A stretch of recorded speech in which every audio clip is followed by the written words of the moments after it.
안녕하세요. 직장인의 재테크입니다.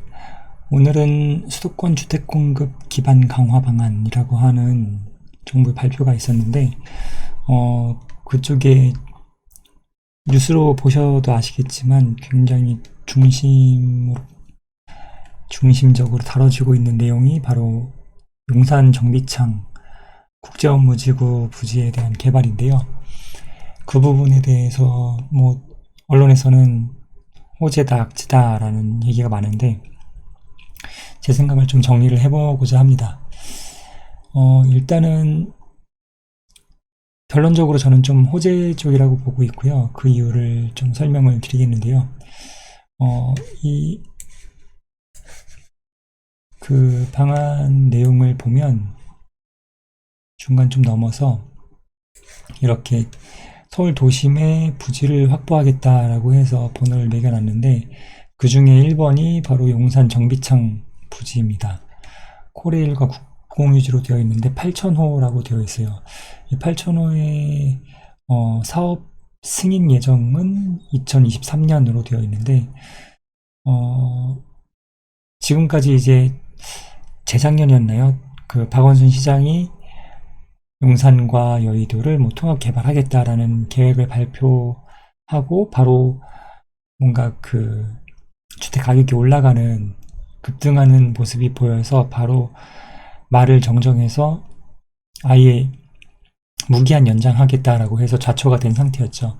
그때 당시의 상황은 서울시와 그리고 국토교통부 간에 뭔가 협의되지 않은 내용을 서울시장이 약간 정치적인 목적을 가지고 얘기를 했었던 상황이었고, 그렇기 때문에 이제 국토부에서 그런 계획이 없다, 협의된 바 없다라고 하고, 그리고 그 부동산 가격 급등하는 모습을 보이니까 여론을 의식해서인지 바로 계획을 연장하겠다, 무기한 연기하겠다라는 얘기를 해서 마무리를 지었었는데요. 그때 당시에 용산이 약간 움직이다가 바로 주저앉았는데, 그것은 주식시장과도 마찬가지로 부동산 시장도 이런 개발 계획, 재개발, 재건축 이런 것들이 불확실성에 따라서 은마 아파트도 그렇지만 뭔가 불확실성이 생기면 바로 1억 정도씩 빠지는 건 일도 아닌데, 그런 식으로 불확실성에 따라서 약간 용산 같은 한번 좌초한 경험도 있는 그런 지역이 또다시 무기한 연장된다라는 소식이 바로 살아나던 불씨가 바로 꺼진 그런 상황이었죠. 그럼에도 불구하고 제가 지난 영상에서도 계속 말씀드린 것처럼 용산은 결국 코레일의 적자라든가 아니면 이 위치가 가지고 있는 입지라든가 그런 상황에서, 그리고 지금 정권이 가지고 있는 그런 상황에서, 서울시장이 가지고 있는 그런 상황에서 결국은 개발될 수밖에 없는 것이고, 그 개발을 어떤 식으로 하느냐, 이번 정권이 가진 어떤 그런 방향성과 좀 맞춰가면서 개발을 해야 되는 그런 상황이었고, 결국은 많은 뉴스에서도 보였듯이 서울시에서는 최대한 이런 아파트 같은 주거시설이 들어온 걸 좀 받고자 했었고, 그래서 이곳을 상업시설이자 향후에 관광지역으로 개발을 하고자 하는 그런 욕심이 있었고, 정부 입장에선 많은 여론들이 얘기해 주듯이 용산 공원조차도 임대주택으로 만들고자 하는 그런 분들이 계신 것처럼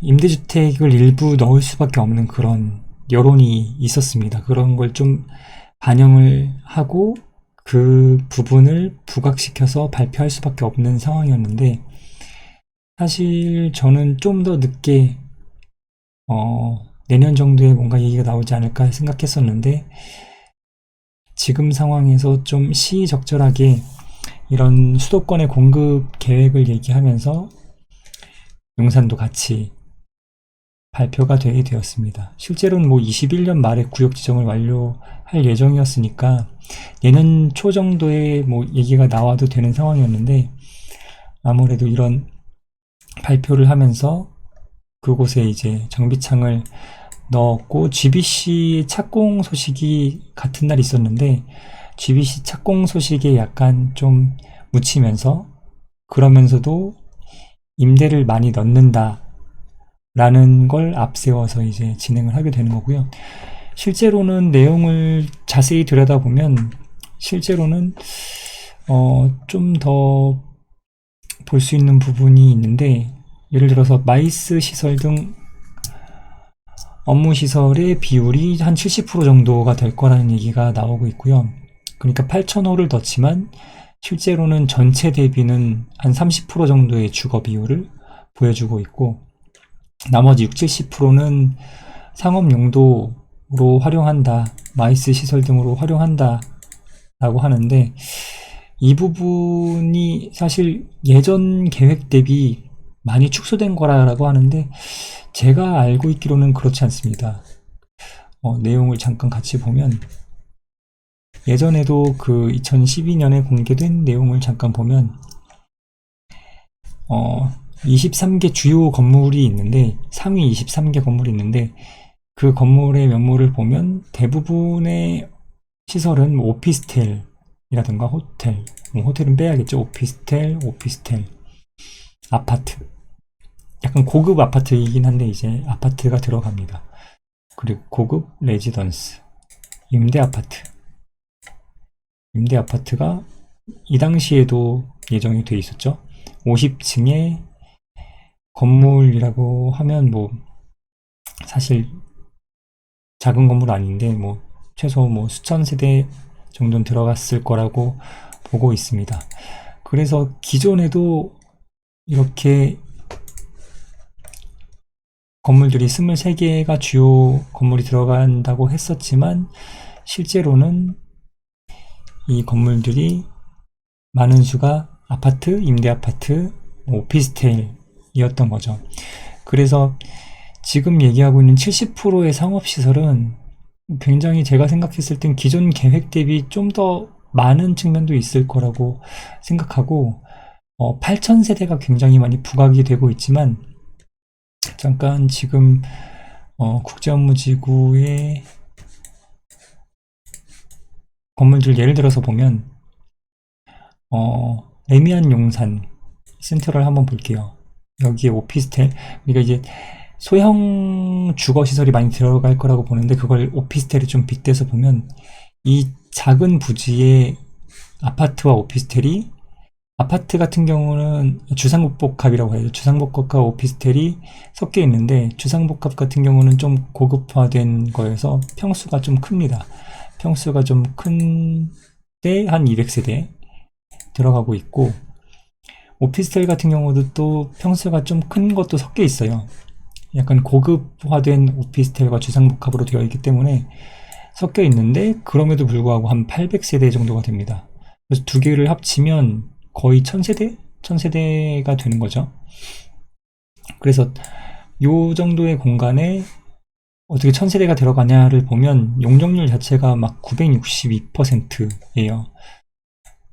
이 중에 일단 임대도 있겠죠. 여하튼 그렇다고 봤을 때 요 정도 공간에 1000세대여서 이 넓은 공간에 8000세대를 넣는다라고 하지만, 8000세대를 용적률을 굉장히 높이고, 그리고 임대 비율이 좀 높고, 그리고 신혼부부나 뭐 행복주택, 뭐 이런 것들, 청년주택 이런 걸로 채워지기 때문에 평수는 좀 작은 평수 위주로 들어갈 겁니다.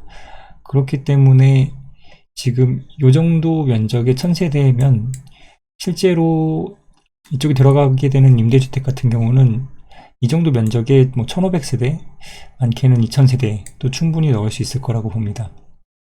이제 지금 두 개의 동으로 되어 있는데, 이 동에 예를 들어서 오피스텔 요 정도 크기보다 더 작은 걸 넣는다면 뭐 2000세대도 충분히 넣을 수 있겠죠.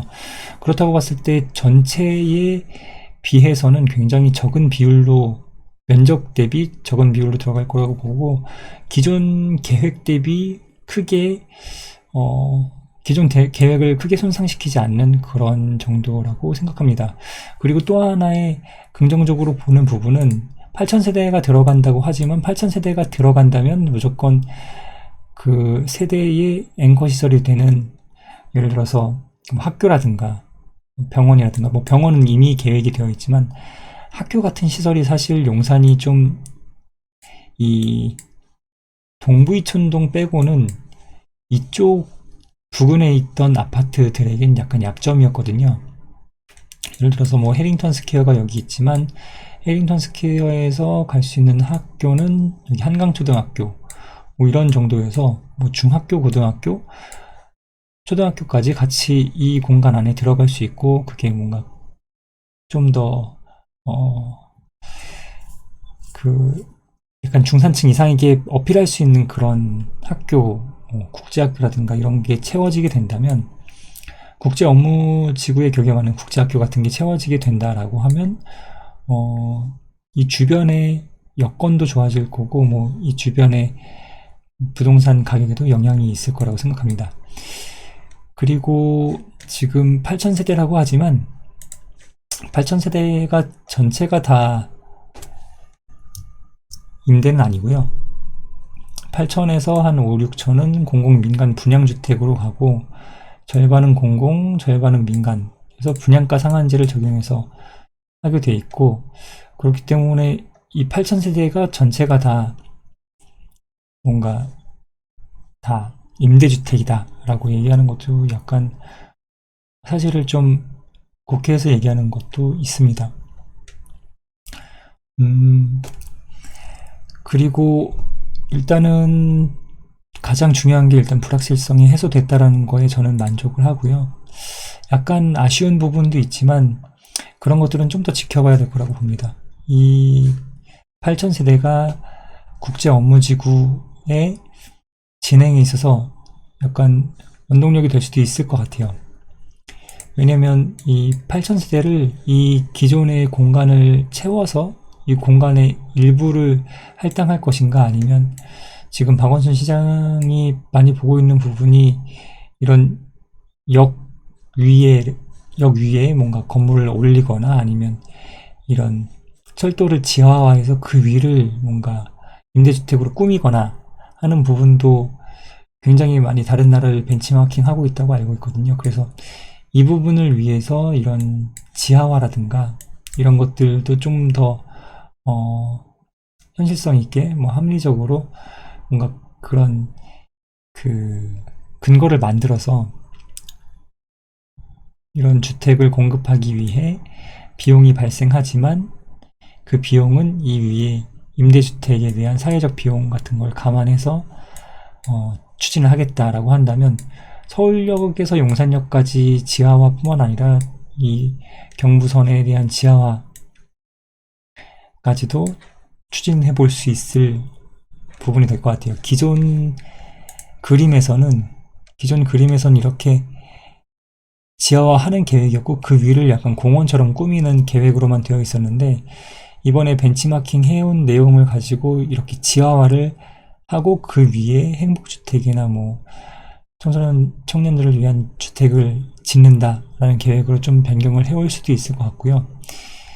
그리고 서울시장 입장에선 이런 국토부가 더 많은 임대주택을 요구를 했지만 그걸 좀 줄여 봤다는 건, 아마도 이 국제업무지구에 많은 관심을 가지고 이 국제업무지구의 성공을 자기의 대선 도전의 기반으로 삼으려는 그런 목적을 가지고 있고 애정을 가지고 추진을 하고 있다고 봅니다.